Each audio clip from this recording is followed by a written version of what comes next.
就在此时，敌方将领来到翼王面前，两人各执长剑，冲向对方。错。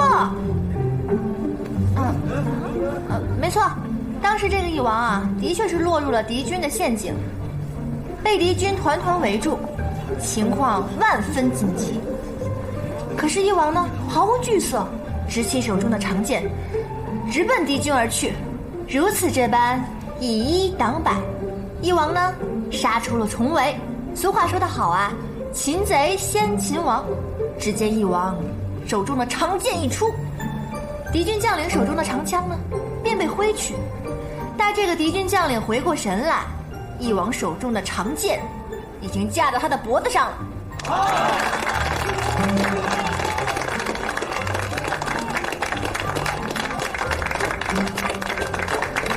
这位姑娘，是你讲啊，还是我讲啊？啊？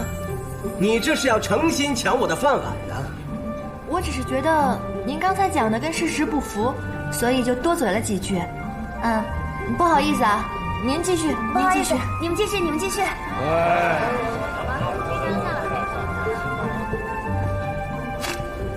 锦觅，你怎会知道翼王这么多事情？哦，我呢，前阵子陪着翼王演戏的时候，我听秦童讲了这些战场上的故事，我就记住了。然后呢，你被他们围攻以后发生了什么？水。哦。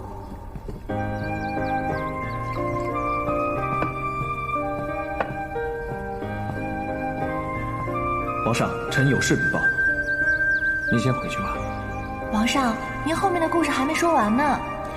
咱们病入膏肓的戏码又不是一日能演完的，左右你明日还来，不急于这一时。欲知后事，且听下回分解。好吧，那臣告退了。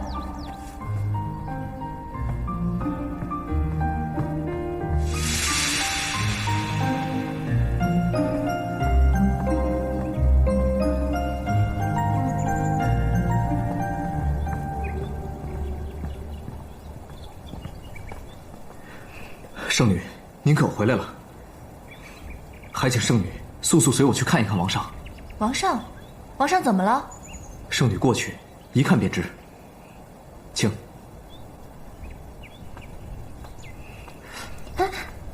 王上只需圣女一人前往。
皇上，叫臣过来有何事啊？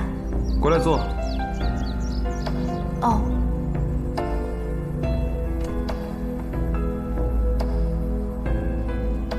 哎，坐这儿来。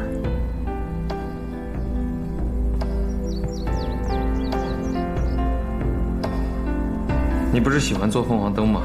今日我们便做一盏。臣不会做凤凰灯啊。我会啊，你只要辅助我便可。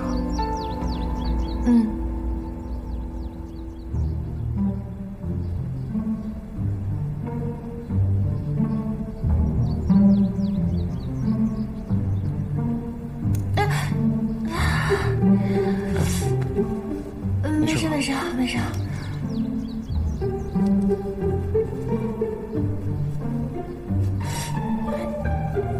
啊！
皇上，臣给您拖后腿了。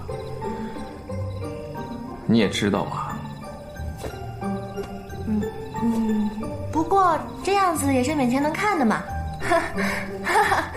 这是你我携手做的凤凰灯，我可否留着？当然可以。这么丑的灯，可千万别送我。这盏灯是不能送你了，不过随我来。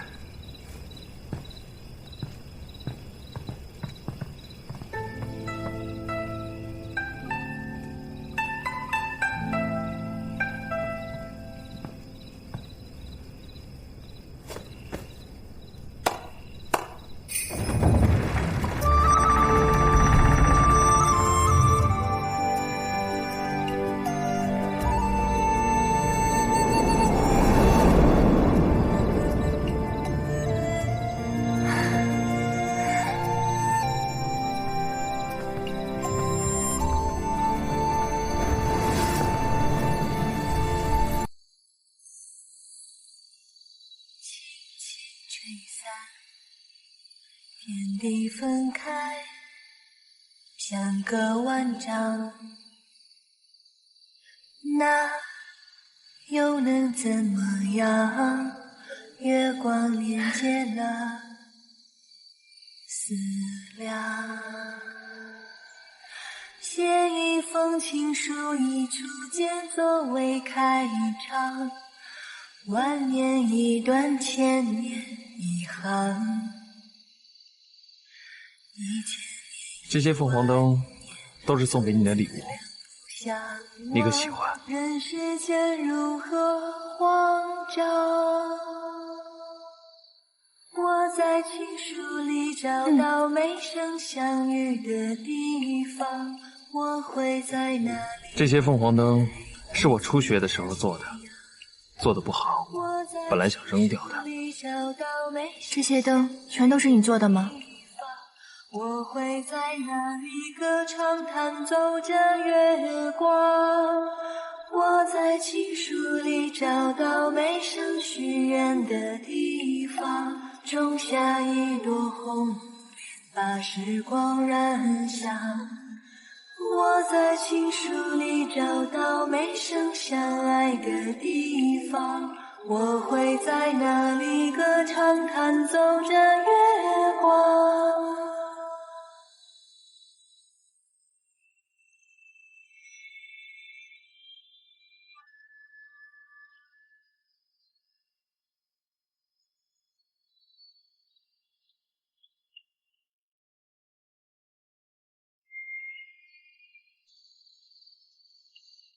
这几盏你若是不喜欢，以后扔掉便是了。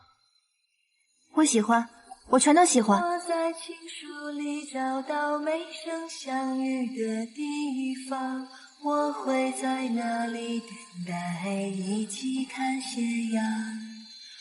不行，锦觅，你要清醒一点。他是翼王，你是圣遗族的圣女，你怎么能对他产生这般情愫呢？他为何笑得如此好看？一定是这几日思绪太过紧张，才会有这般胡乱的想法。回去吃颗定心丸就好了。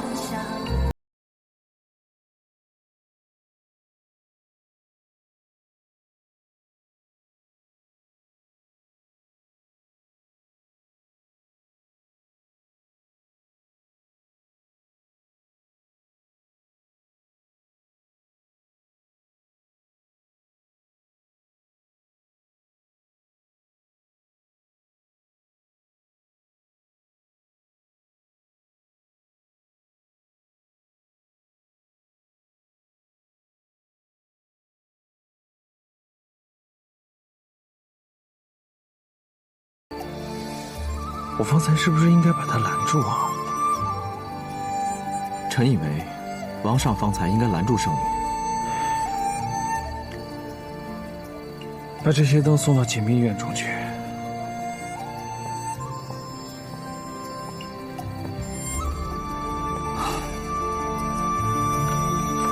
郡主，我听说王上亲手做了整整1院子的凤凰灯，竟都是为了什么？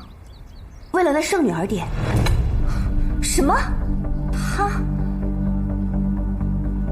想不到我竟小瞧了他。行了，你先下去吧。是。在这世上，谁也不能夺走我的表哥。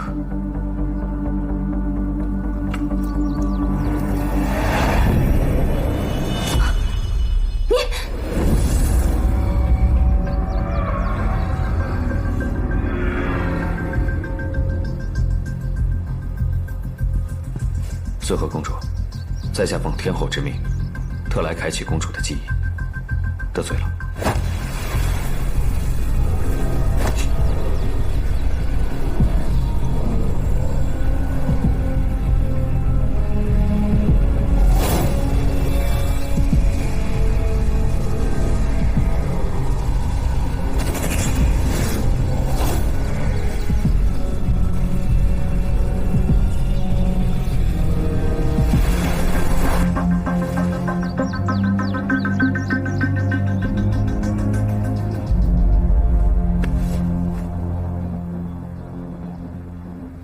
锦密，就连在这俗世，你也要与我争续凤。属下刚才冒犯了。为何锦密那贱人还在这世上？属下无能，把灭灵剑弄丢了。就算没有灭灵剑，你也要给我想办法灭了锦密。我绝不能让他和旭凤在一起，听到没有？是。董瑞喜一出，侯爷放心，他不会再给侯爷造成任何威胁。做的是否干净啊？副相虽有怀疑，但也找不到丝毫证据，已经以董瑞喜畏罪自杀定案。爹，我有话跟你说。你先下去吧。是。爹，如今旭凤表哥身体安康，我与他的婚约也该提上日程了。穗禾呀，爹，我知道你想要的是什么，但经过此番幕府会议，再想将表哥拉下王位可就难了。但你若将我嫁与表哥，将来我为表哥诞下子嗣，这孩子便可以唤你一声外公，你依然是一人之下万人之上，可以拥有无上的权利。穗禾如此执着，不如便成全他。如今翼王与我势不两立，若他真能驾驭旭凤，我还可保得势力；若旭凤执意不娶，再起兵也不迟。爹，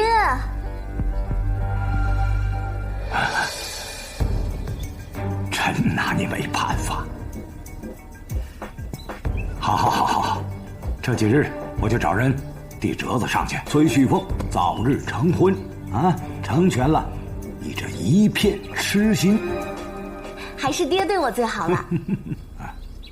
爹前几日将你禁足房中，没怪爹吧？以后再也不许关我了。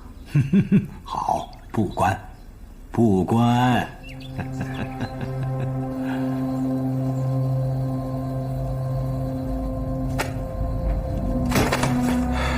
昨日还想拉本王下位，今日就一个接一个的送来奏折，让本王记着与穗禾的婚事早日传承子嗣。这个南平侯还真是有法子让本王上火。不过臣以为，诸位大臣说的似乎也没错。王上年岁不小了，也确实该成个家了。他们不懂本王的心思，你还不懂吗？可是末将听老人们说过，如果男子久不近女色，容易什么呀？容易像王上这般上火。金东，你最近操心的事儿可是越来越多了。皇上，圣女刚刚递来了折子。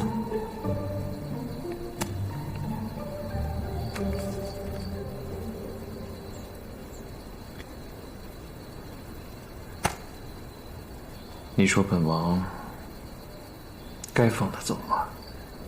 这就要问问皇上的心了。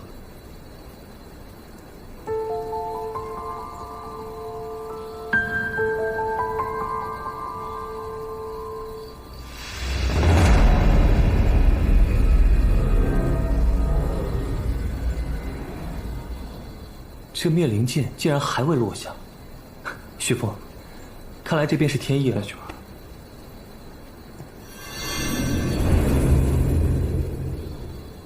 啊，你在看什么啊？啊，月下仙人，你怎么也在这儿？老夫啊，担心凤娃和小锦觅，所以特来此处瞧一瞧。不知颜右军又为何在此处啊？我和锦觅是老朋友了，特地来看他是否安好。你有所不知，我趁凤娃走时啊，扯了一条红线，将他与锦觅绑在一处。也不知今日二人是否绣得共枕眠了。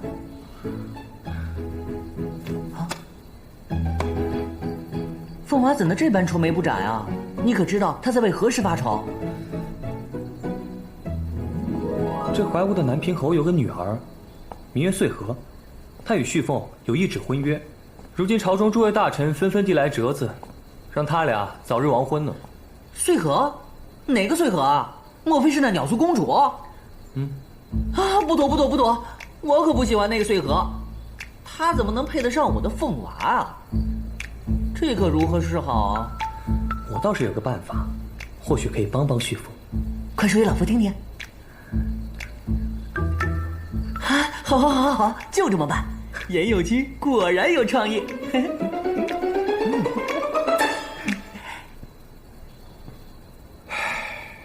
秦东，去拿几壶桂花酒来。王上怎么忽然有此雅兴？从战场归来之后，还从未见王上饮过酒。此仗难打，需要壮胆。臣这就去备酒。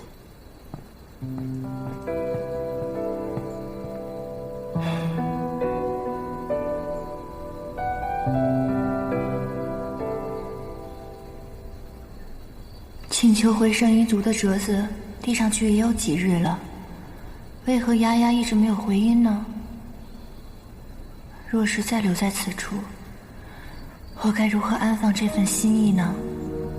倒不如远离此地，从此一别，思念一生。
皇上，您是醉了吗？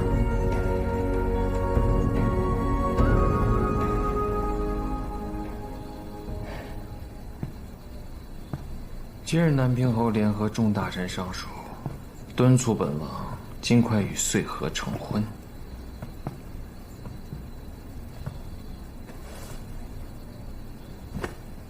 王上文韬武略，郡主金枝玉叶，佳偶天成，是件好事。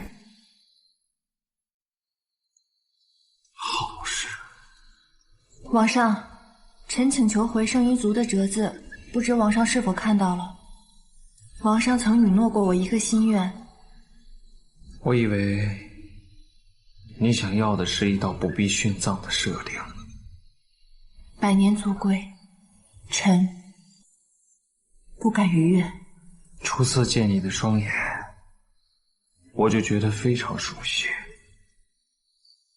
其后日日与你相对，即便痊愈了，我也不想离开。我回来后，本想先稳定朝局，再去寻你，怎料到南平侯先把你招到了北岳山庄，我是又喜又怕。喜的是能早日见到你，怕的是你在这里会有危险。宜昭为圣女，一生不可移。臣活着是王上的人，臣死了是王上的死人。这是圣衣族百年之族规，生死相托。什么生死相托？我不要你为我殉葬，反而我要让你好好活着。我不要你做我的什么活人死人，我只要你做我的人。臣自然是不愿意殉葬的，但若坏了族规，不用等到殉葬，臣怕是活不过明日。如果你愿意，我自有办法让你脱离圣女这个身份。死遁，你只需装病几日，随后撑死，然后我把你秘密藏于民间，过些时日，再以官宦之女的身份把你接回宫中。不可！纵使王上有1000种法子保我，圣衣族也会有1001种法子将我处死。难道本王要养圣衣族的婢媳吗？圣衣族让你给本王陪葬，那本王就让他们给你陪葬。皇上，万万不可！臣从小寄情于医术药理，过去如此，将来亦如此。况且王上从来没有见过臣的真容，臣面纱下其实粗鄙非常。我在你眼里就这么肤浅吗？不，王上在臣的眼里是明君，可王上有王上的天命，臣有臣的天职。以王跟圣女在一起，破坏了规矩，若是被有心人抓住了把柄，便成了王上的污点，对王上不利。我对你的这份情谊，在你眼里竟是个污点。皇上不该断章取义，臣只是觉得王上应以大局为重，为天下百姓缔造出一个太平盛世。为百姓创造太平盛世，和与你携手相伴有什么冲突？难道在你心里，我就那么不值得托付吗？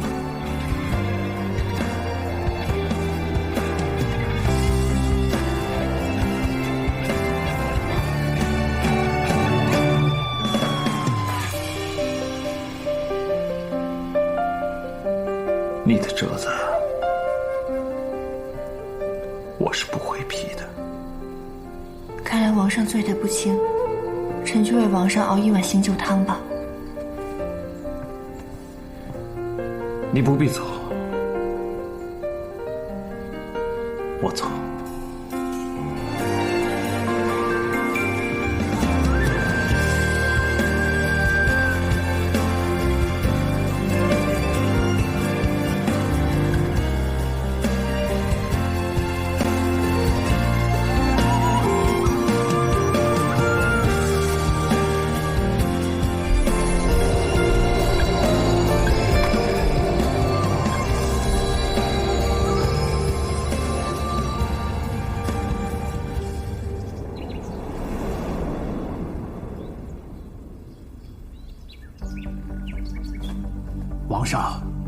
臣以为，王上久未成婚，膝下无子，确实难安民心，应当早早成婚，才多纳几位妃子充盈后宫，绵延子嗣才是啊。后宫空置，非明君所为。以老臣之见，纳妃之事倒是不急，早立后位才是正事。梁国今日蠢蠢欲动，亡我怀吾之心不死。南边的屠人，北边的霍洛人，屡屡侵犯我怀吾，挑衅我们忍耐的底线。如此时局，本王焉有心思考虑婚事啊？可是王上，这些敌人一日未除，四海一日未同，本王便一日不娶。王上与小女的婚事乃先王所定，如今王上竟然身体无恙，理当为国考虑，早日大婚，传承子嗣才是。不早了，退下吧。臣告退。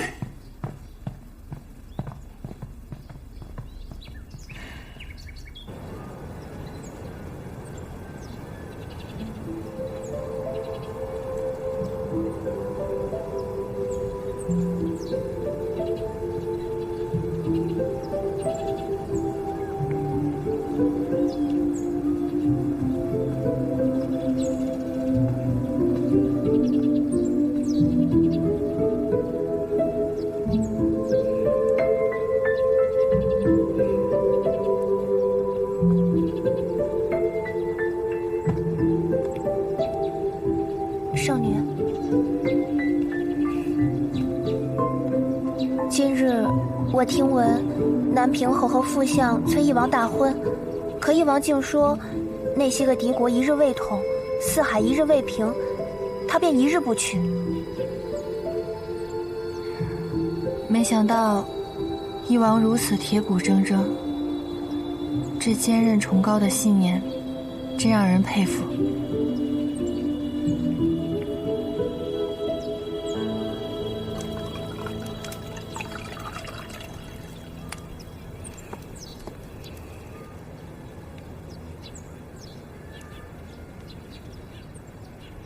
小心烫！啊，你递上去的折子，王上可准了？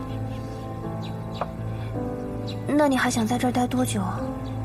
我也不知道啊，王上有那么多大事要忧心，估计一时半会儿顾不上我们。你倒是住得舒服，你可知？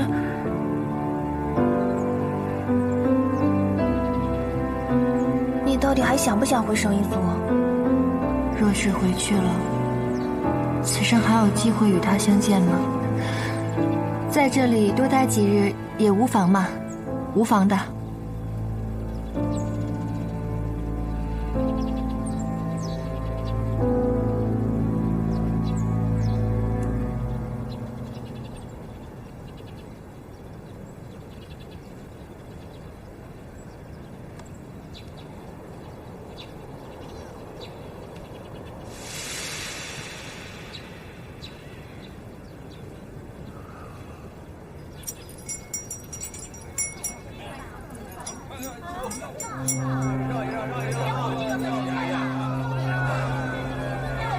慢走啊！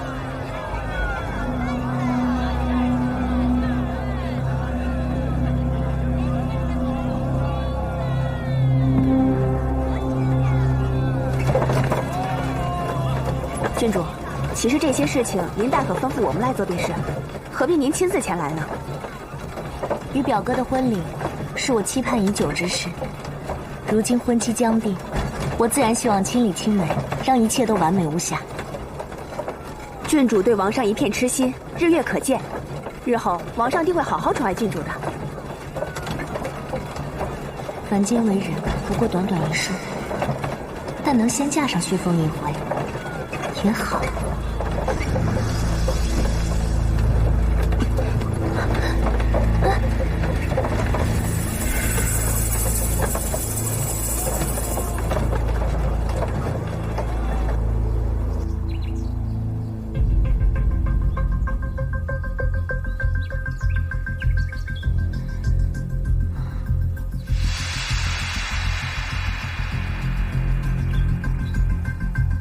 佑，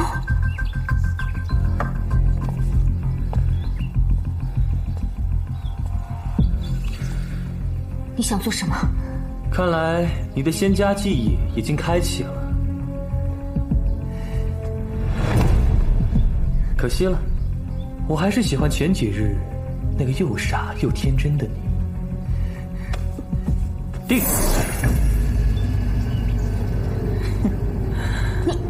唉，虽有记忆，却还是凡人肉身。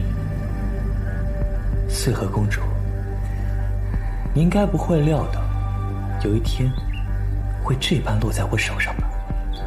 叶幽，你到底想干什么？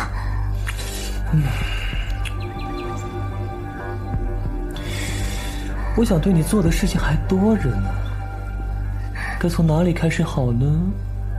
带我重返天庭，定要你好看。好看？我已经够好看了，不能再更好看了。我怕天上地下那些女子都受不了。你无耻！无耻？我无耻？哈哈！要论无耻，我可不及你穗禾的1/1000。想当年你在天庭对我做的那些事儿，我可是记得一清二楚。今日我们两个就来好好算算。颜佑，什么？郡主不见了？原本郡主还在车中与奴婢聊天，可是不知怎么奴婢就晕了过去。再醒来时，车里就没了郡主的身影。秦州在，马上派人全城搜索，务必找到郡主。是。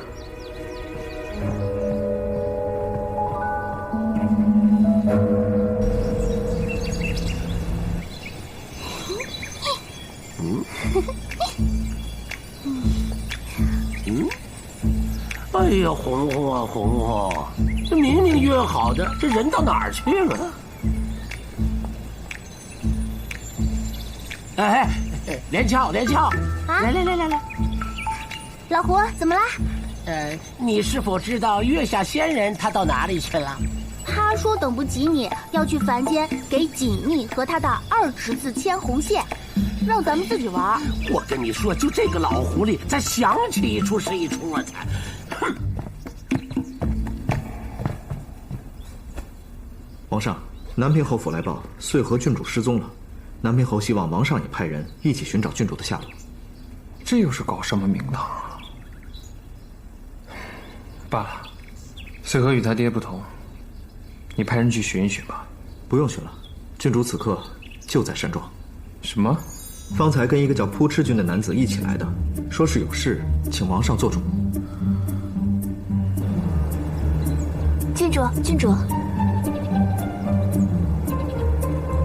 郡主。哎，你说旭凤会成全我们这对苦命鸳鸯吗？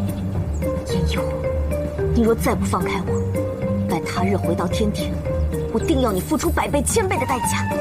反正在你的精心计算之下，我早就已经是个戴罪之人了，多一罪少一罪又何妨呢？更何况，能在凡间与你双宿双栖一回，我倒是欢喜得很。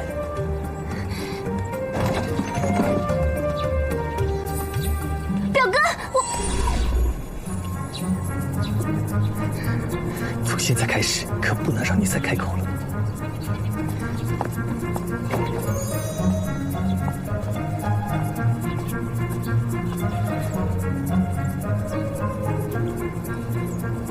这位就是扑哧君吗？小名扑哧，见过翼王。你此番求见本王，有何要事啊？小名乃是南平侯府的一名食客，因缘际会之下与穗禾郡主相识。虽然我们身份地位悬殊，但是我与他一见如故，相见倾心。我知道王上与郡主有婚约在身，我本不该对穗禾郡主生出非分之想，可是情爱一事，又怎是理智可控呢？如今我与穗禾郡主真心相爱，还望王上成全。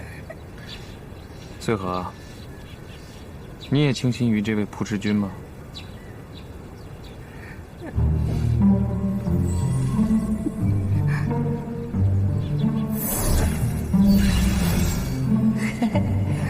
嘿嘿嘿，该我出场了。表哥，表哥，我与扑哧君是真心相爱，还望成全。严佑，你居然还有帮手，竟敢对我施傀儡咒！待他人为天庭，我定要将你与你之帮手挫骨扬灰！哎呦，老夫这腰，老夫这腰！皇上，此番我来到此地，已经做好了最坏的打算。皇上若是要治罪的话，只有扑哧一人便好，切莫伤害郡主。这不是穗禾郡主吗？情不知所起，一往而深。人活短短一世，能遇到两情相悦之人，却是幸事一桩，绝不能轻易放弃。既然你与穗禾真心相爱，那本王便成全你们。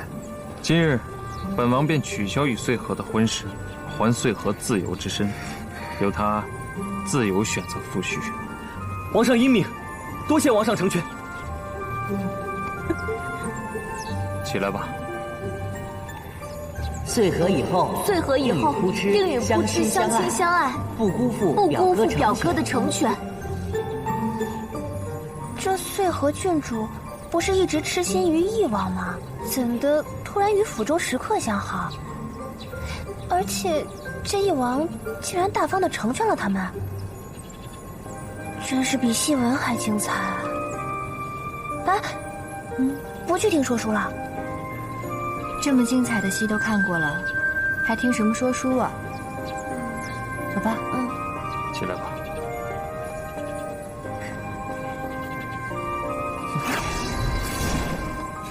此计果然妙哉。我们走吧。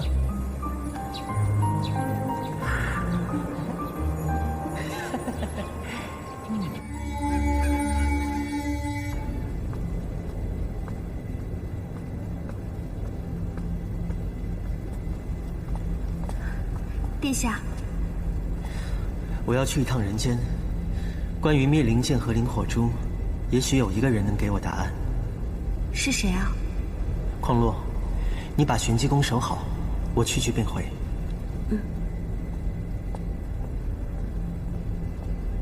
这灭灵剑和灵火珠能有什么联系？能给出答案的又是何方高人呢？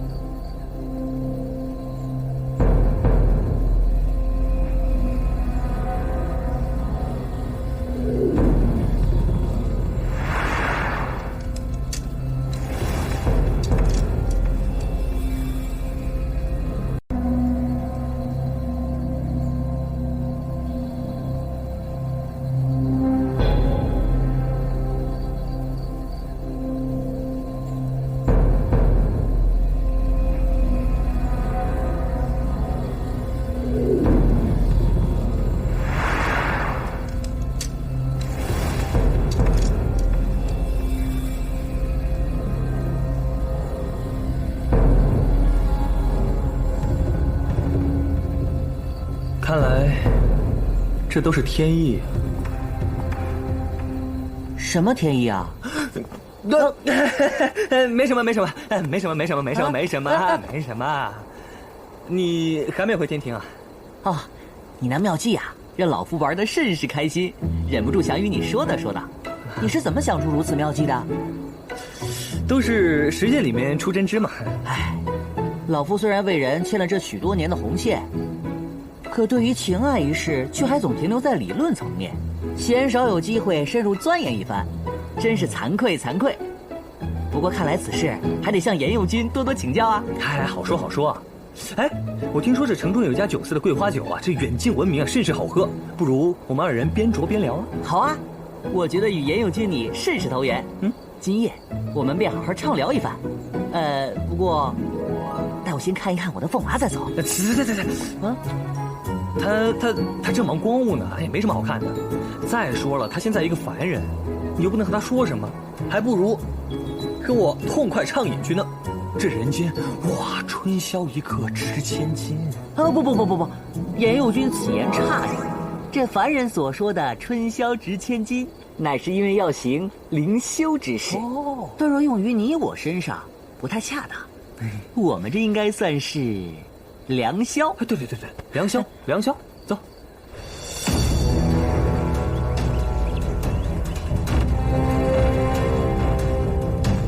少主，嚯，身手越来越好了，切，还是这么无趣。我叫你不听话，我叫你不听话，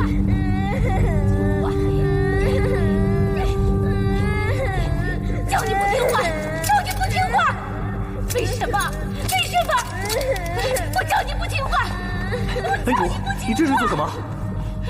起来，李儿还小，有什么可以好好说。你以为我不心疼他吗？我给他吃好的穿好的，让他做一条体面的鲤鱼，他就是不干，他偏要去泥潭里打滚。为什么？为什么？为什么？为什么？为什么？为什么？为什么？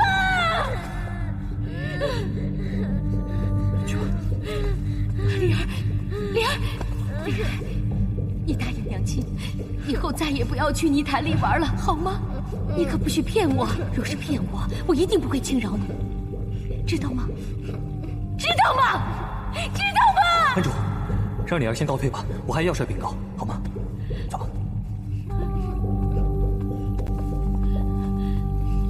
那日你答应我，帮我抢回灭灵剑，可都办妥？爷爷无能，人未能抢回灭灵剑。你那是如何答应我的？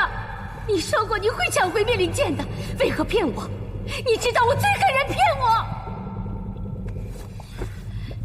爷爷不敢，只是这一切也许是天意。恩主，旭凤他始终是无辜的。无辜？无辜？他有一个那样的母亲，就注定他要为此付出代价。我要让他母亲也尝一尝失去儿子的军心滋味。既然你下不了手，那我就亲自动手。说，灭灵剑在哪儿？我要亲自把剑夺回来，亲手杀了旭凤。敢当真杀父母了吧？说，灭灵剑在哪儿？言有知错，言有只有想办法去把它抢回来。你当真会为我灭了旭凤？起来，起来，我便再信你一回。你若再让我失望，我绝不轻饶你。你要记住，从今天开始，你就是一条红鲤鱼，不再是小青蛇了，知道吗，李儿？叫娘亲。娘亲。哎，乖。好，李儿，娘亲以后定不会让你受半分委屈，好吗？好。乖，好李儿。也要明白。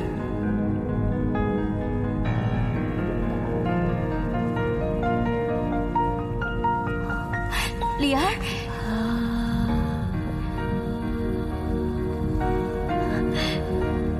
这才是我的好李儿。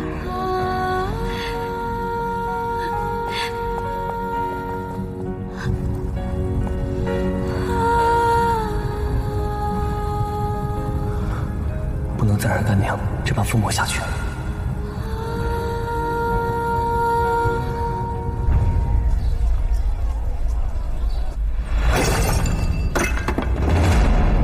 侯爷，怎么，郡主还是什么都没吃吗？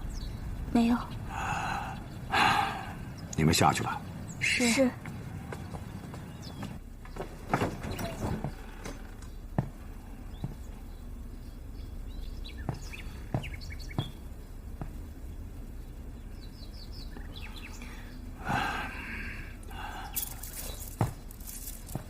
我的乖女儿，你好歹吃点东西呀！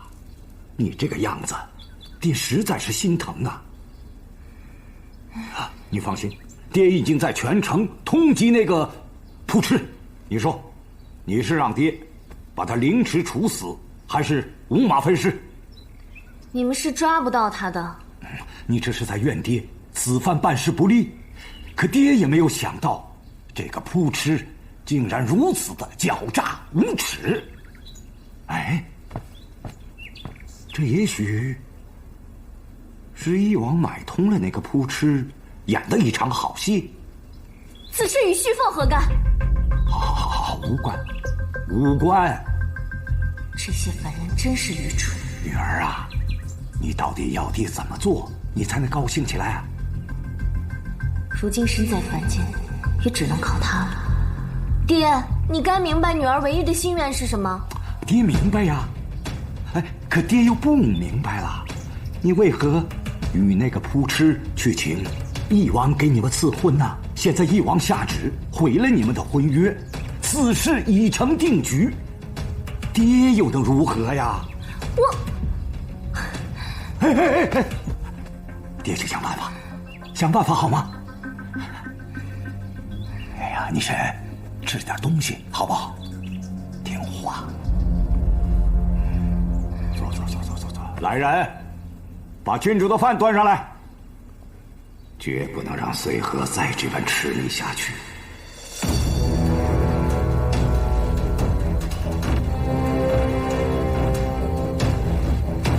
曲冲，速将此信送到梁国，越快越好。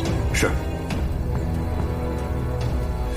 你不仁就别怪我不义，你如此的伤害穗禾的心，我岂能饶你？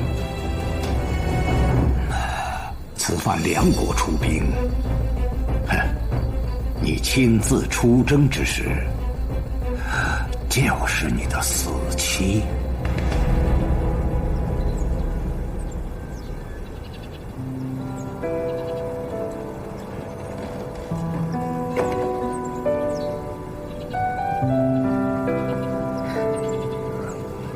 皇上，圣女正在午休，她这几日乏得很，皇上还请回吧。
大殿，这些凤凰灯都是旭凤为锦觅亲手所做的。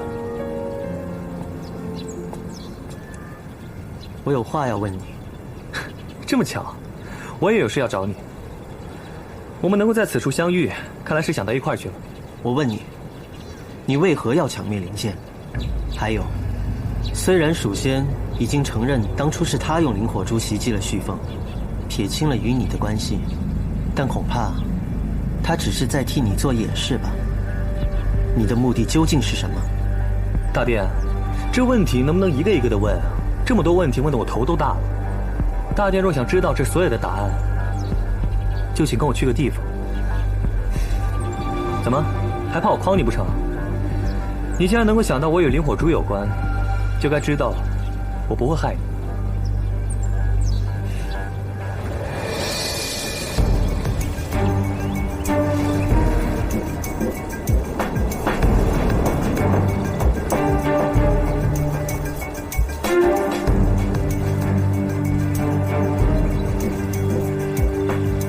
你想要的答案都在这洞庭湖下，你不记得这里了吗？我应该记得这儿吗？难道你不觉得这个地方很熟悉吗？是有一种似曾相识的感觉，只是为何我会害怕？看来，你还是没有做好揭开谜底的准备。到底为何靠近此处，我便如此心慌？没事，你若是不想下去，我也不会勉强你。不过，此事虽然不急于一时，但是也不宜再拖下去了。若是你准备好了，我们就入这湖底，所有的答案自然就揭晓了。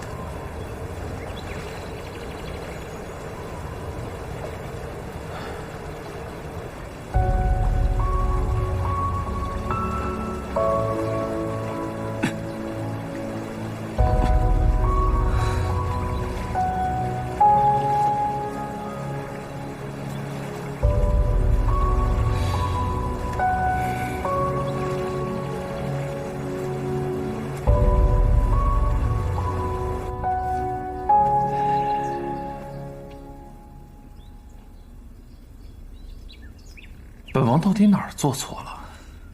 是不是王上前几日借酒壮胆，本想酒后吐真言，结果弄巧成拙，成了酒后失言？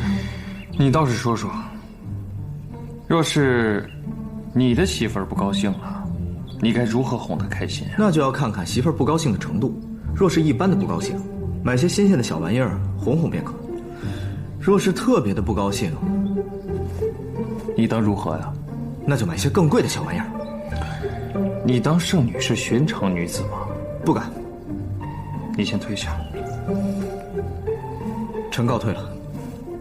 等会儿，把那些新鲜又贵的小玩意儿都替本王找来。是。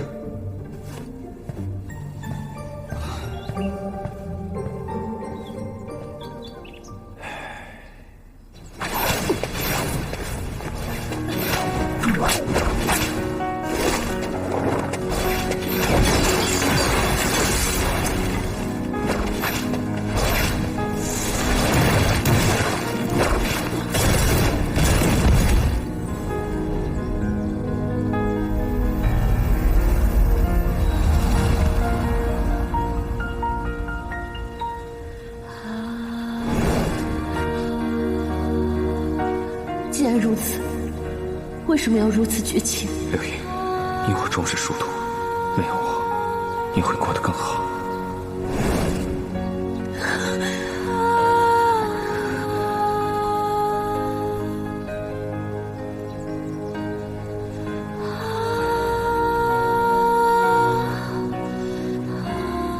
说什么一刀一刀亲自恪守，说什么千年万年不会忘记的回忆，都是在骗我。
殿下，您已经回来了。况洛，你还记得你儿时的事吗？当然记得。让你难过的事也记得吗？没什么难过的事啊。就算当时觉得难过，现在想想，其实都不是什么大不了的事情。做神仙嘛，逍遥快活最重要了。你应该多想想开心的事。若真能如你这般，倒也好。殿下，可是想起了什么不开心的事？谁能无烦恼呢？岁月便是如同烦恼组成的念珠，达观的人呢，不过是笑着数完这串念珠的。今日虽有挫折，却能坦然面对，才能遇见明日豁达吧。匡洛，你可愿随我去洞庭湖走一趟？洞庭湖？殿下无论去哪里，匡洛都愿誓死相随。哇，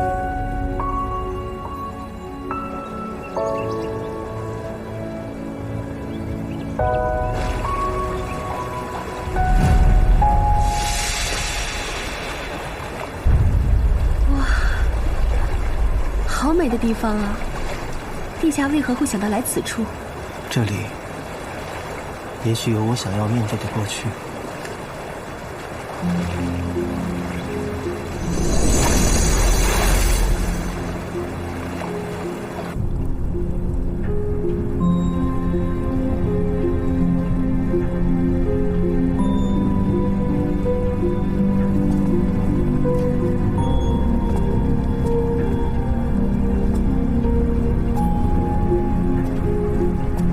你不是狐狸人，谁知道跟我们玩？快走！快走！走，快离开利索！殿下，殿下，您可是想起什么来了？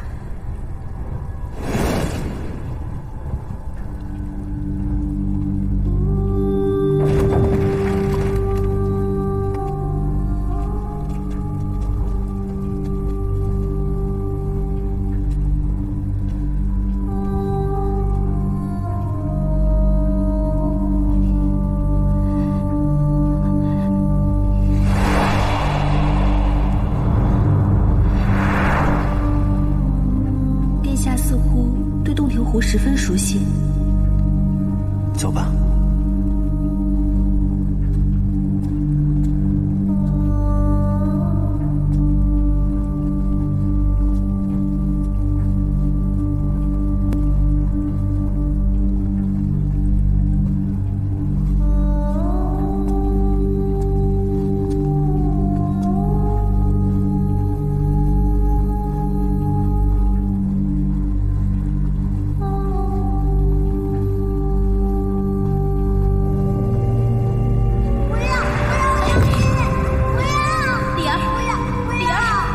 将犄角割下来，你就跟他们一样了。不要，长青！不要！不要！长青！长青！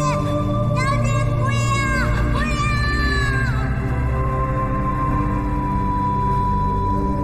殿下，您没事吧？你要乖。长青，不要！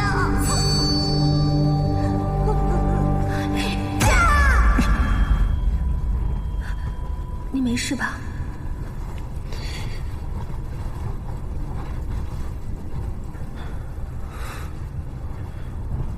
无妨。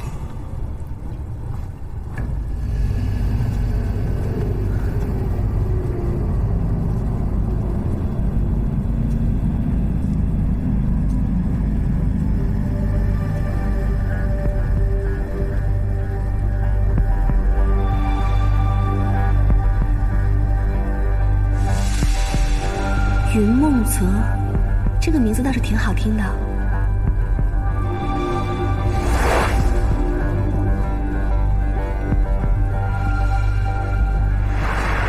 李儿，李儿，去找小伙伴玩吧，告诉他们，你本来就是一条红鲤鱼，你不是小龙。去呀，去呀！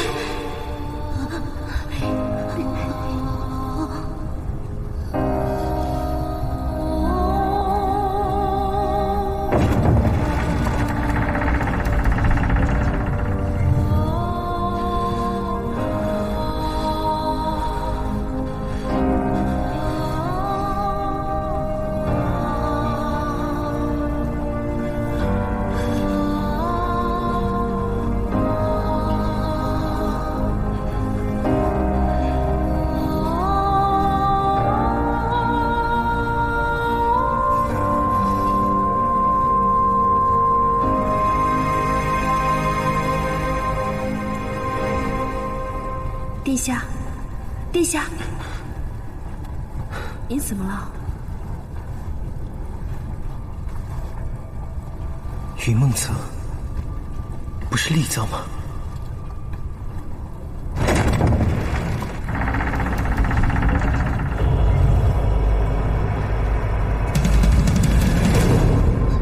大殿，终于等到您了，请。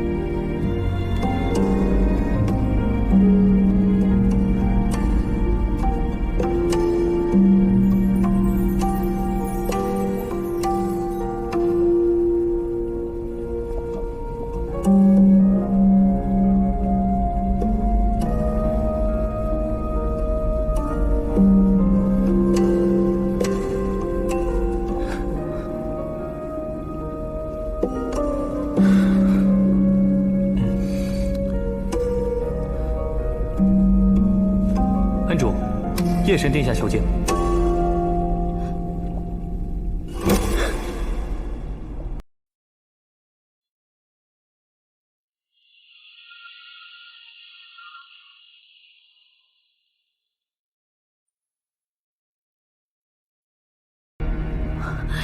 洞庭君在上，小神润玉这厢有礼了。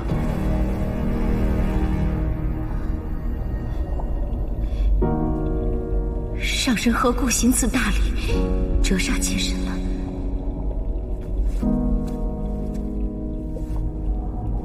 行于所当行，先上受得起。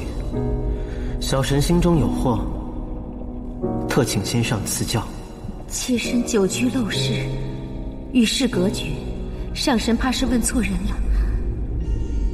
近日偶得一幅丹青，久闻洞庭君博古通今，特来请先上一道品鉴。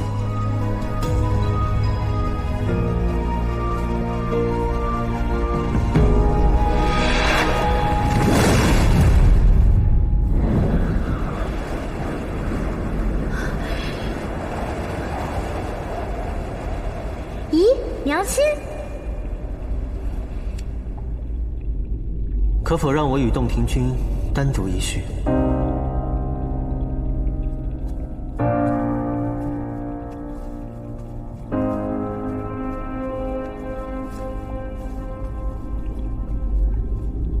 妾身不识丹青，要让上神失望了。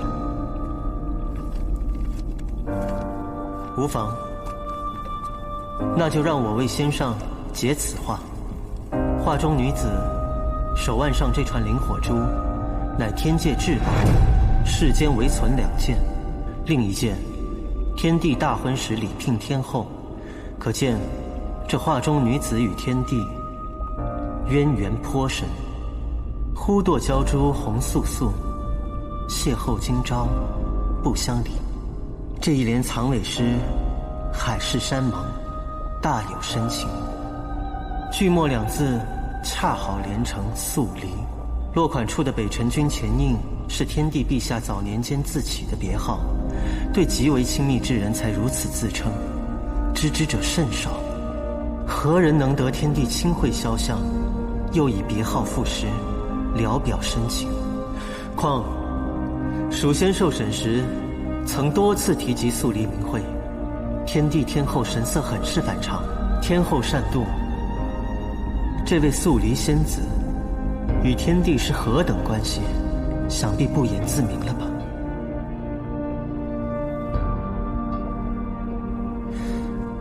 小神自幼便在醒经阁苦读，6界人物、掌故皆过目不忘，唯有素离2字，似曾相闻，却偏偏毫无印象，就和我儿时的记忆一样，了无痕迹。看来，这位素离仙子，是我幼冲之年渊源极深的一位故人。有人故意抹去了我儿时的记忆，连同这个人、这个名字也一并忘却了。上神多思多虑，浮想联翩的能力，真叫人叹为观止。果真是我多思多虑吗？天地龙族修火系法术，小神也是龙族，修的却是水系法术。如此推断，我生母当出自水族无疑。这画上的素离仙子踏浪捉鱼，多半也是出自水族。而诗中所提到的鲛珠，便是人鱼类所化。正巧，小神也有一串，自幼携带，从未离身。素离早已死了，上神为何非要跟个死人纠缠不休？当日蜀仙赴死，看似蓄谋良久，要为死去的素离仙子复仇，表面上也离间了帝后，重挫了鸟族，但在小神看来，这布局缺了些章法和远见，实则并未真正撼动鸟族的根基，更像是天后发难时牺牲蜀仙的金蝉脱壳之举。追根溯源，唯一解释得通的便是素离没死，非但没死，还身居幕后，暗中蓄力，策划了一次又一次的行动，不断地向天后宣战。我的儿子终是长大了，素闻夜神智计无双，今日一见，果然名不虚传。仅凭区区一幅画，就可以抽丝剥茧，诸多推断。那不知小神所言是否属实？推断终究是推断。夜神天皇贵胄，自有天帝和天后。天后非我生母，只因我是天帝长子，他才想方设法要将我牢牢控于掌中。这几千年来，在我心中无时无刻不在惦念自己的生母。上神请回吧。自从当年的丽泽一场大火，你的母亲便早已不在了。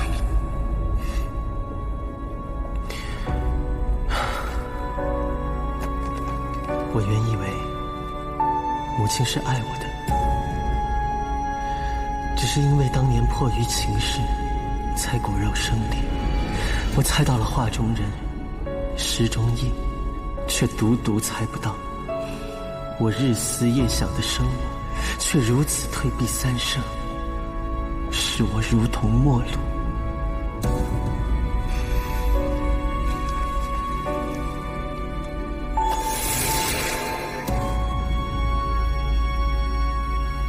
不知究竟是我自作多情，还是母亲太过无情。为娘怎会不爱你？可是为娘走的是一条不归路，是非何时了？上神，你又何必执着？如今母亲另有孩儿承欢膝下，润玉无意纠缠。我只想当面问一句：若我真是母亲的耻辱，母亲为何要执意生下我？倘若母亲与父帝倾心相恋，又为何要折磨我，抛弃我？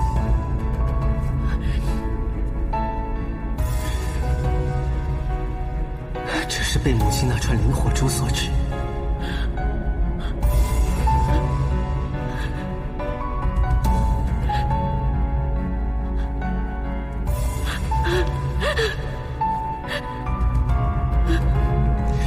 这是当年母亲刮我鳞片时所留下的伤疤，其他地方的鳞片都已长了出来，唯独这块逆鳞之腹，是我一生的伤，一世的痛。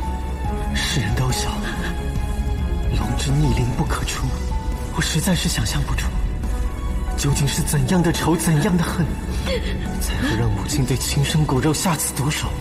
别说了，求求你别说了！你走，你走，你走！生我者，毁我者，弃我者，皆为无物，身心绝创，伤痕累累，全拜生母所赐。今日再拜，以还生母养育之恩。我不是你娘，你不是我儿，我不是你娘，你走啊！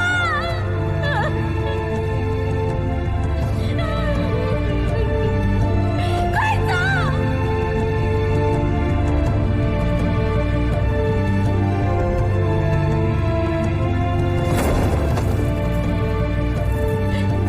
丽儿。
皇上不喜欢。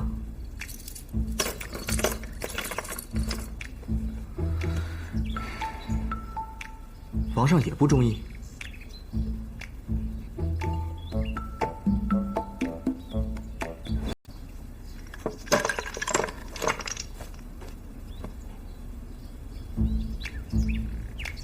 皇上不喜欢。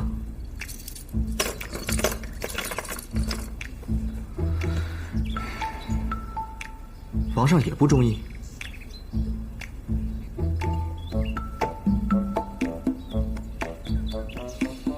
那臣再去搜罗些其他小玩意儿，这些我先撤了。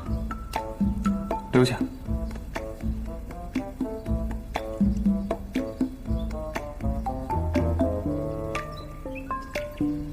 胆小怕事，缩头乌龟。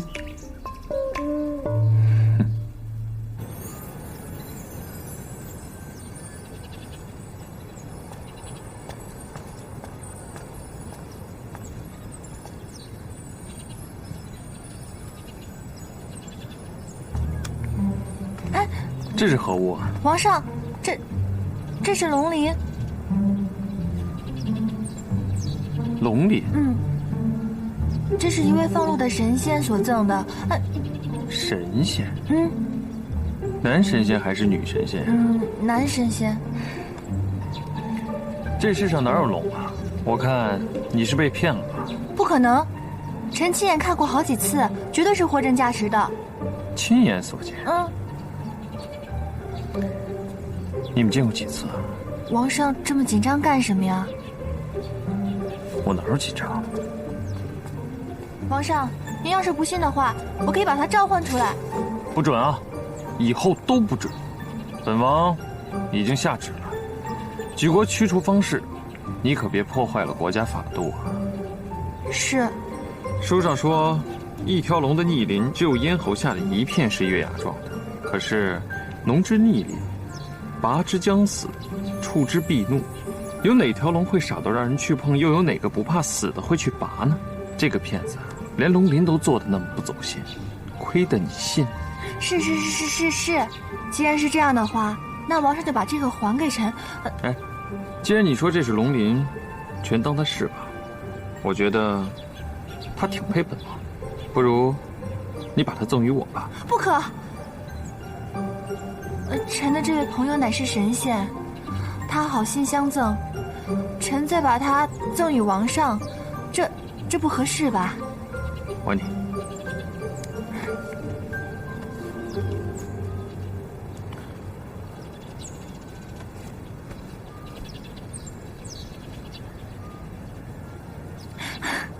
小乌龟，你不把龙鳞赠给我，我可没你那么小气。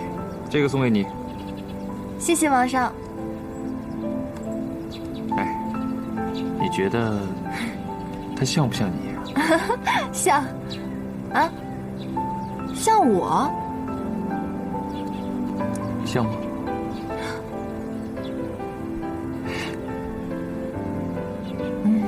像。来而不往非礼也。你不把龙鳞赠我，我却赠你一只小乌龟，那你得送我点别的东西吧？那王上想要何物？其实也没什么东西，我想要的只有一物。何物？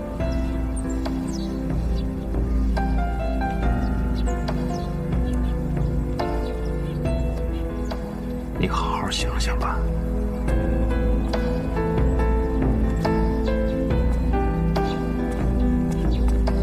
让我好好想想。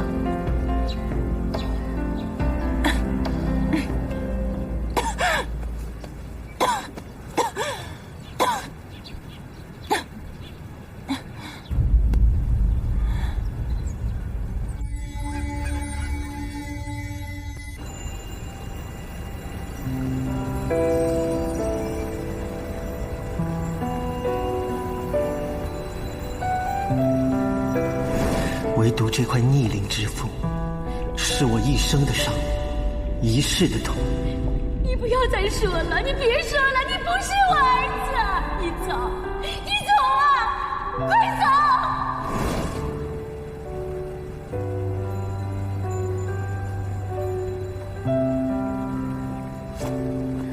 殿下不必克制。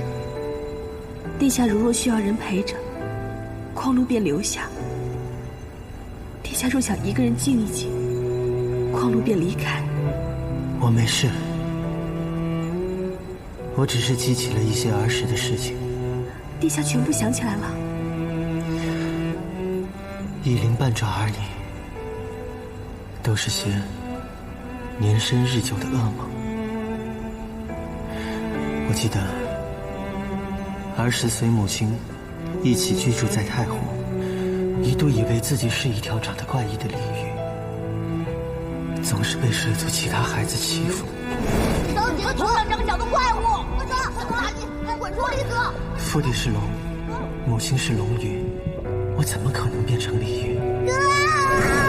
终于有一天，我忍无可忍。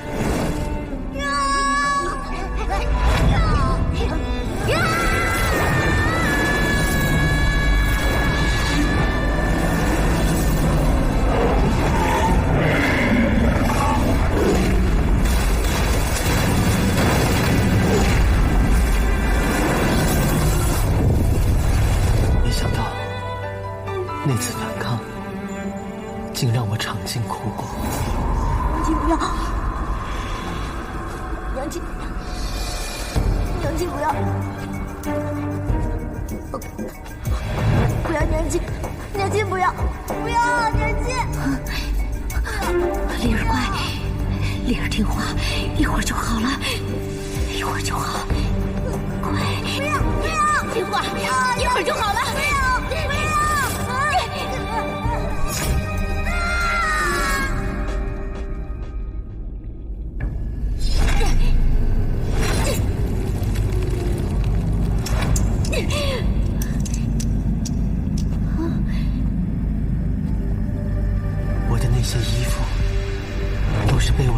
鲜血染红的，一层未干，又染一层。从出生起，我便被母亲藏在湖底最为幽深黑暗之处，暗无天日的活着。你知道那个时候我最害怕的是什么吗？八龙里玩龙角吗？黑暗，孤独，是寒冷，失血过后彻骨的寒，一点一点地刺入我的脏腑、骨髓。你知道冷到极处是什么滋味吗？五内俱焚，全身脏腑、骨头仿佛都在沸腾，在燃烧，恨不得烧尽我身上最后一丝余温，好干我心头最后一滴热血。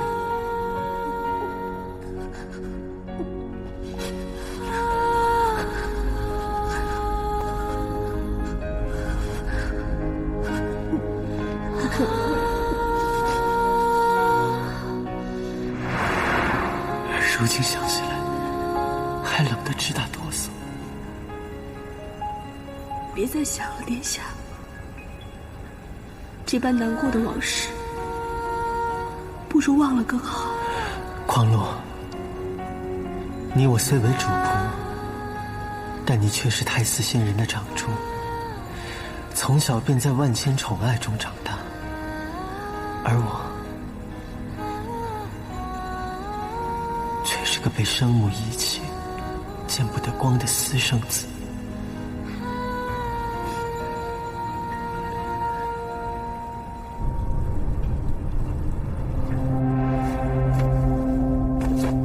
谁让你带他来此处？干娘，是孩儿不好，孩儿只是担心干娘日后会做出让自己追悔莫及的事情。你说，你跟我到底是不是一条心？说，你说呀，说呀！孩儿的命是干娘救的，孩儿的法术也是干娘传授的。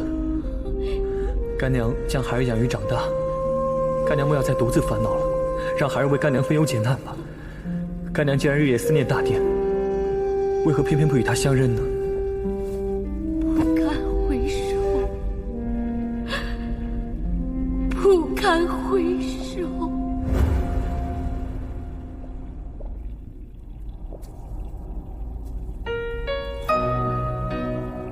我本是龙羽族公主，我族虽属天界，却世代定居太湖，算是钟鸣鼎食，安泰清贵。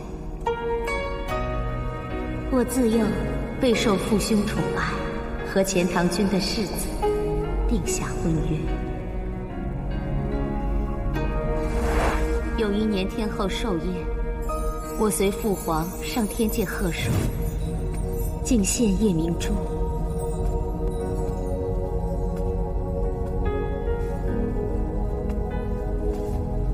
当时我还年轻，懒于应付，又被天界奇景所吸引。流连往返之时，我迷路误入行经阁，与一位仙人不期而遇。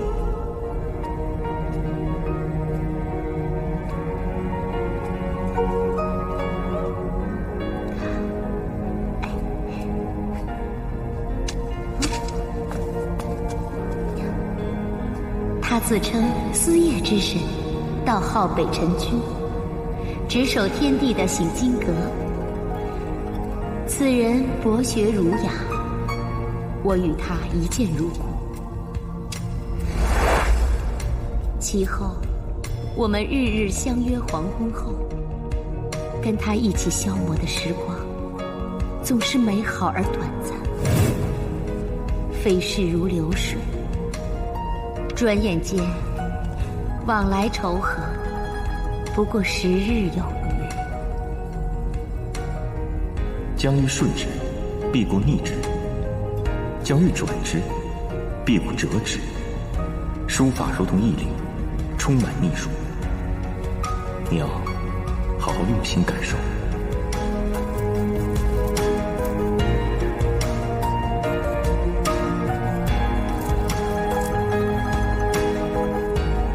这真是沧海月明，珠有泪；蓝天日暖，玉生烟。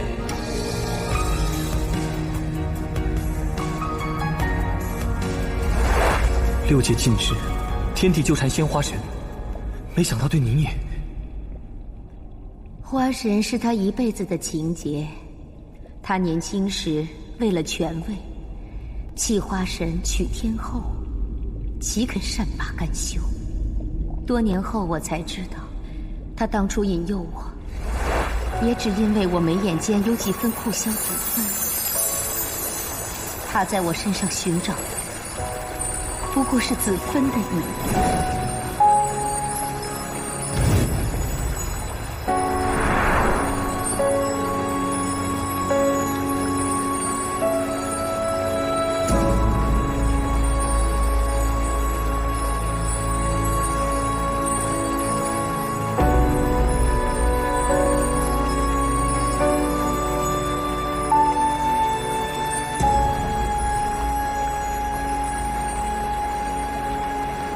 江南生子木，灼灼孕芳华。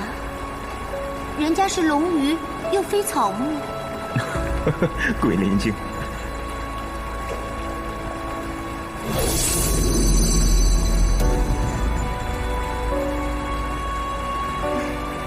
忽堕娇珠，红素素。邂逅今朝，不相离。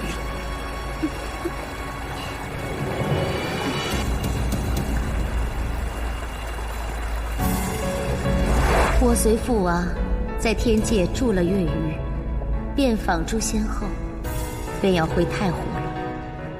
在临别前一夜，我去找他，想与他道别，他却如晨露般消失个彻底。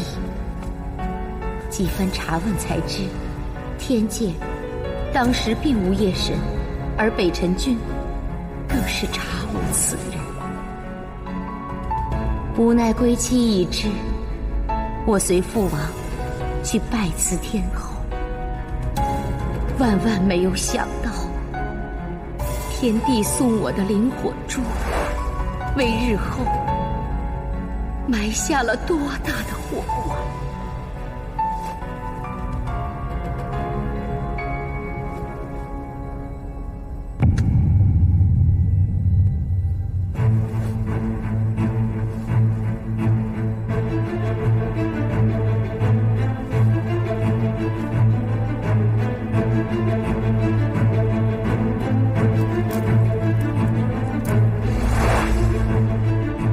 回丽泽后不久，我竟发现自己怀上了他的骨肉。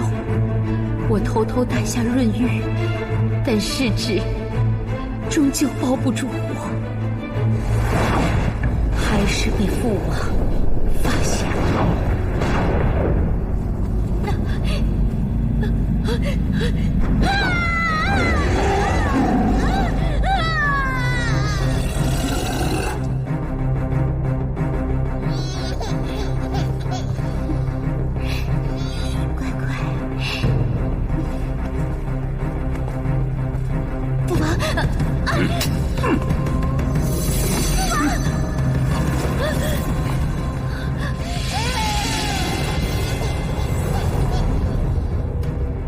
父王，龙，我父王一眼就认出了他的生父，那时我才知道北辰君的真实身份。我向父王保证，一定隐藏好孩子的身世，绝不拖累童子。孽障！从今往后，你不再是龙鱼族的公主。无耻之有！他只顾自己沾花惹草，风流快活，却把所有的恶果都推向你一个人。是我咎由自取。若我一人承担这恶果也便罢了，出了这等事，我父王自知理亏，主动解除我和钱塘君世子的婚约，再三赔礼道歉，哪知那钱塘君性烈如火，不依不饶，不久竟将我父王以不守婚约为名告上天界。不久天帝降罪，竟将太湖水面上36000顷的水泽之地尽数罚没给了鸟族。夺走太湖，多半是为了取悦天后那只河东狮吧。年幼你还年轻，当时我也年轻，不敢以最坏的恶意去揣度人心，但其后我们母子陷入种种生死危境，他从来没有出面维护过，甚至连个影子，连一句话都没有。到那个时候我才明白，从一开始我就陷入了一个精心设好的局，最后的结果就是太湖钱塘交恶，东南水系分崩离析。天帝通过鸟族控制了最富庶的800里太湖，而当时拥立天帝上位的天界第一重臣水神的职权也被削弱制衡，一石三鸟啊！心思之缜密，深沉险恶，前所未有。群鸟按天后授意，成日在太湖上空盘旋，监视我们水下的动向。但当时天后并不知道我已偷偷诞下润玉，为了掩盖我儿的身世，免遭天后毒手，也为求族人平等对待我儿，我给他起名叫李儿，乔装成鲤鱼藏于丽泽深处，孤儿寡人，忍辱偷生。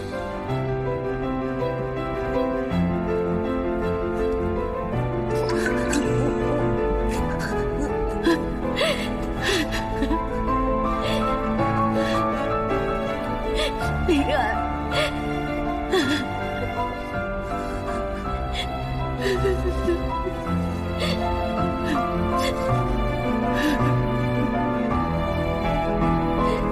却没想到有一天，李儿她还是掩藏不住了。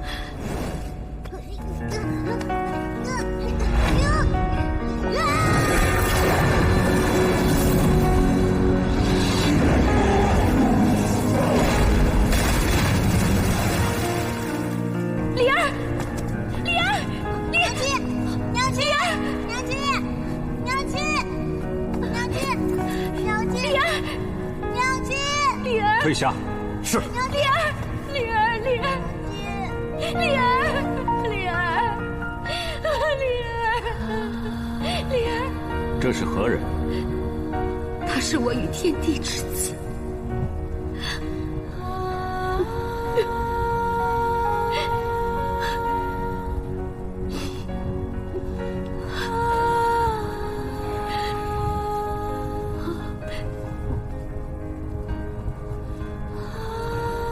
撤！先生，银雀长老让我们查查湖底是否有异常，如此上岸，只怕不好交代。我洛襄府何时要向鸟族交代？太湖之上归鸟族，这水底下的事情还轮不到鸟族来智慧吧？先生说的是。本神方才仔细查验过了，湖底水文并无异常，只不过临近望月之期，潮汐渐涨罢了。天帝问起，如此答复。是。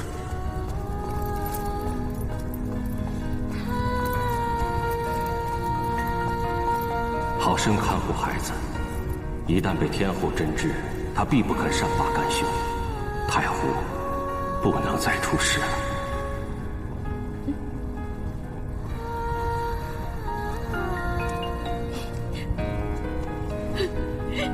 娘亲，不要，不要，娘亲！谁教你的潮涌术？说，谁教你的？什么潮涌术？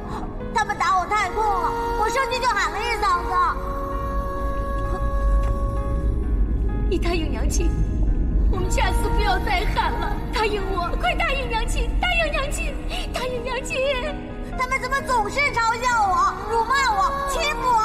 是不是我被他们打死也不能反抗，不能喊叫？娘亲是不是希望李儿死掉？李儿！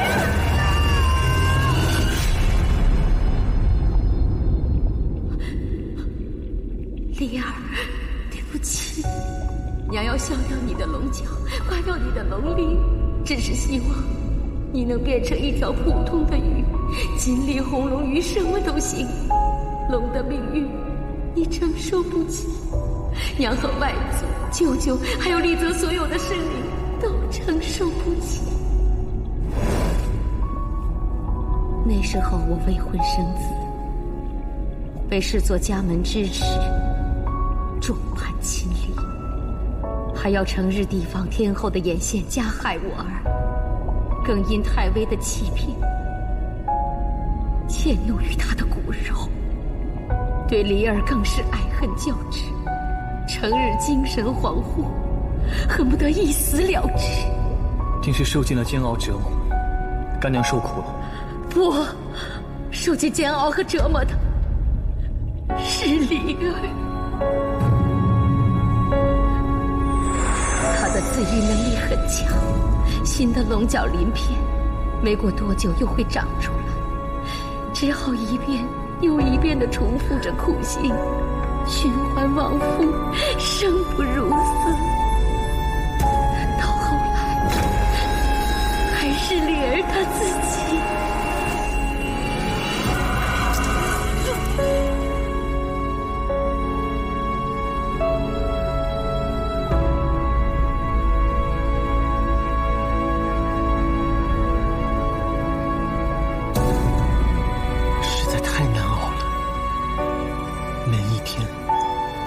我都恨不得一死了之。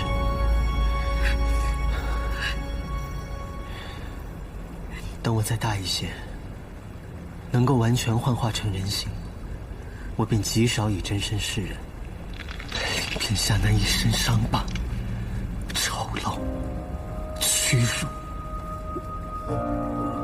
实在不敢。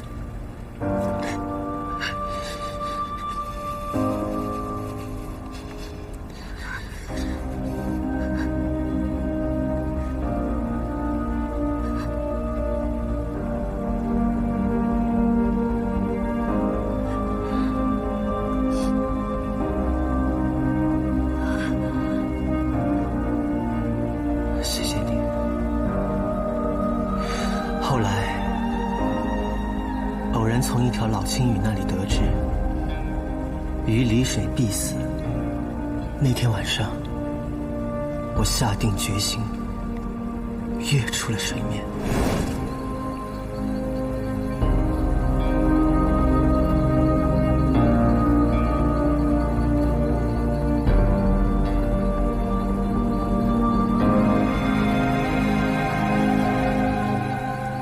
岸上的鱼都会飞。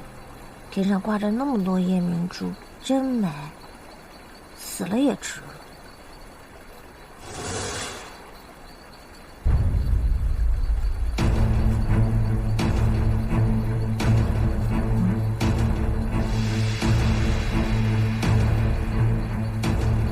仙女，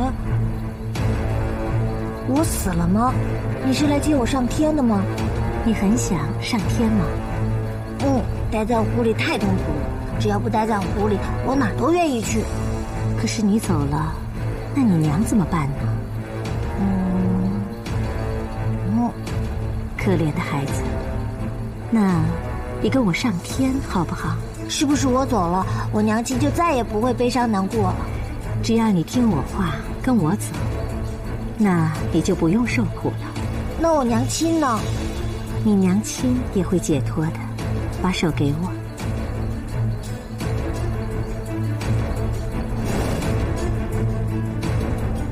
原来不是他遗弃了我，是我离开了他。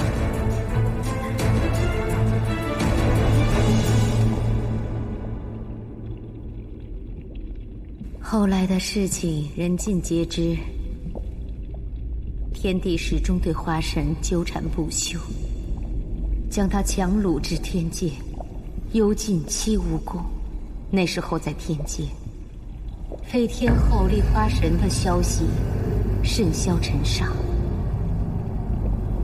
天后为巩固后位，亲下太湖，一把火烧了丽泽，夺走了我的丽儿。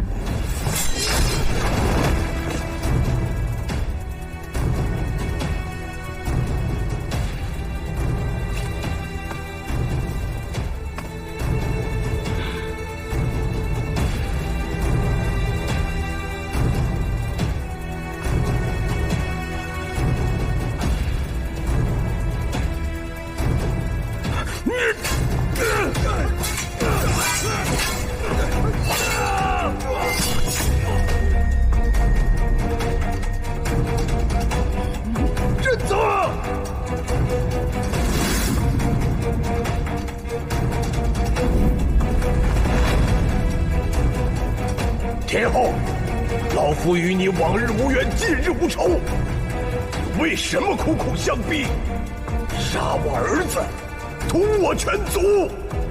只怪你教女无方，闺门晦杂，败坏我天家血统。本座断断容不得你们一族。你个小人得志！老夫在此发誓，我族就是战到只剩一人，也要灭你鸟族！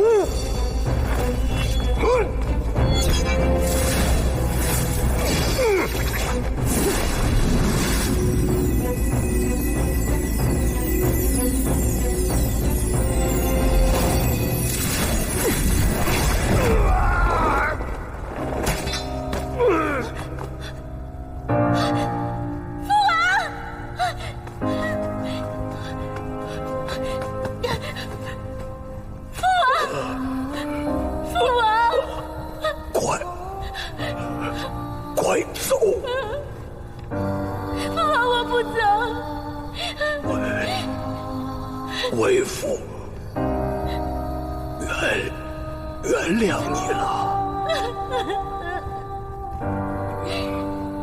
有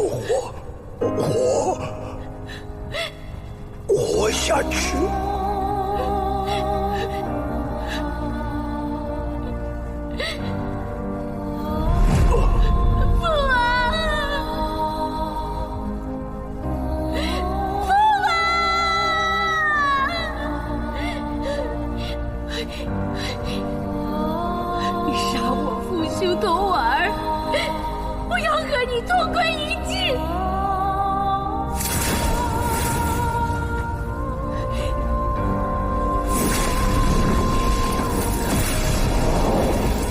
两厉的妖精！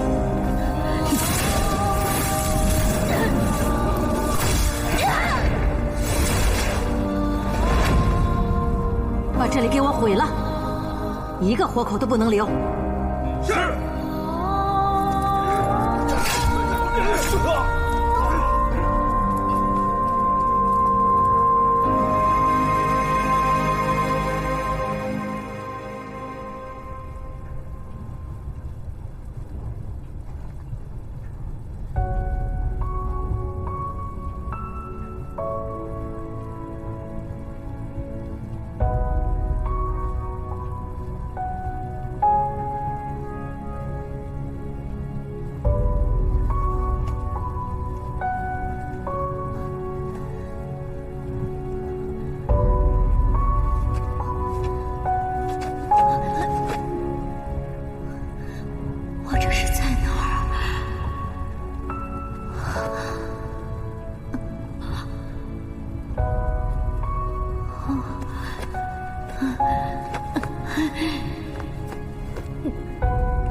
我的脸怎么了？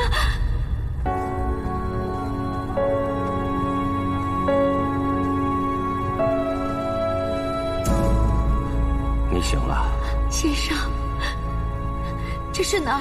这里是洞庭湖的云梦泽。我怎么会在这儿？我不是应该在丽泽吗？当我赶到那里的时候，已经是一片废墟了。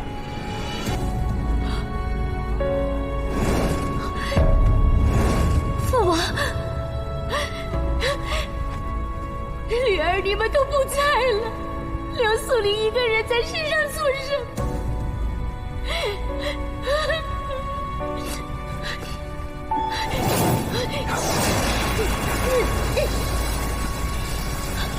仙上莫要拦我，素丽家破人亡，万念俱灰，只想早日与家人团聚地下，求仙上成全。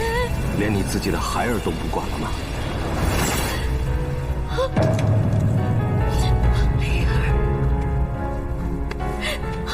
灵儿在哪儿？他还活着，被天后带去了天界。他们要对他做什么？你放心，毕竟他是天帝的长子，天后膝下也无所出，无论如何他们都会善待于他的。你们两个是骨肉至亲，世上没有谁能把你们分开。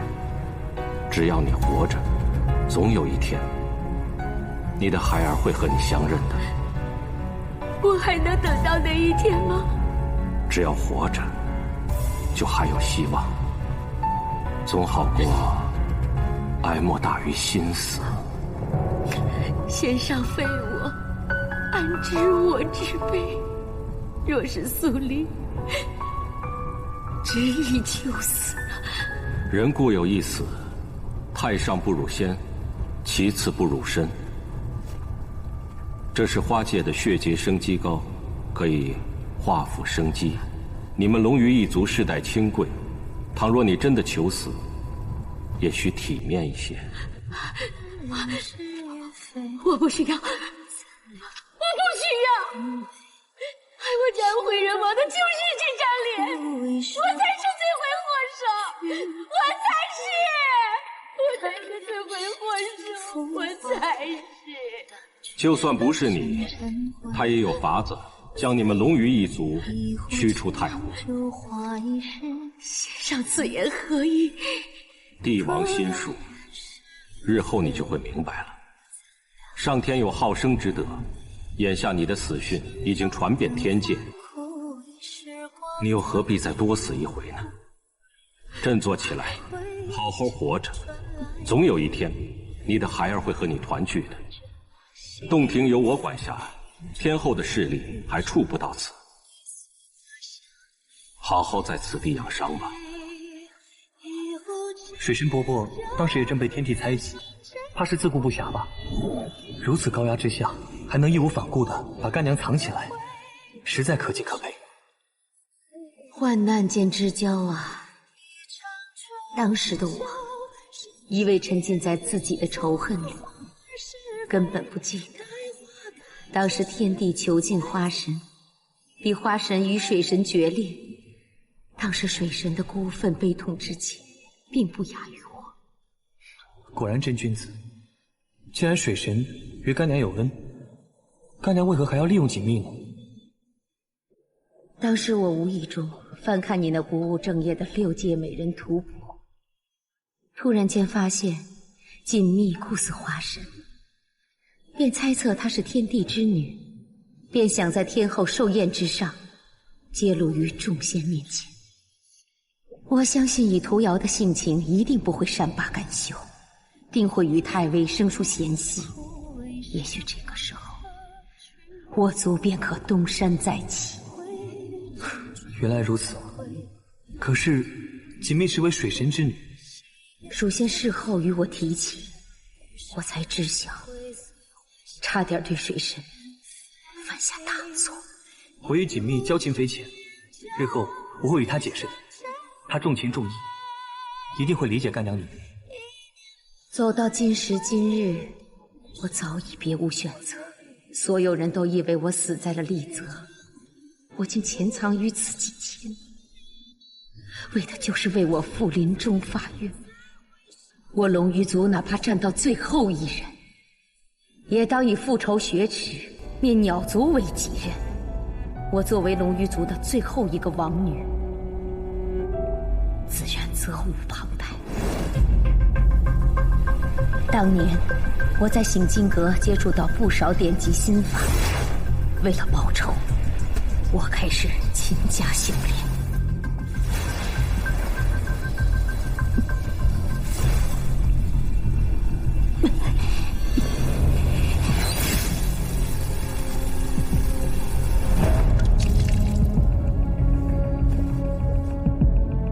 不论邪魔正道，只要能增长修为，皆来者不拒。又召集旧部，正木新丁，把云梦泽建造的跟当年的丽泽一模一样，依托爱死，立志复仇。我龙鱼族将士今后为公主马首是瞻，为公主马首是瞻。难怪大殿下从未踏足过云梦泽，倒跟串门回乡似的熟门熟路，自己就寻摸过来了。对了，干娘，你当时只在醒经阁待了1个多月，为什么会记得那么多秘籍呢？你以为蜀仙在天上干什么？跟人下棋吗？夺子之痛，灭族之恨，不共戴天。这些年我思来想去，最彻底的复仇，就是让润玉接替天帝之位，掌管天界。但夺位之路，横成横败，变数太多，行差踏错，便是万劫不复。不到胜券在握的那一步，绝对不能把他牵扯进来。父母之心，昊天罔极。大殿下果然是干娘亲生的。燕佑，你是好孩子，你定会帮干娘的，是不是？我果然是干娘亲手捡来的。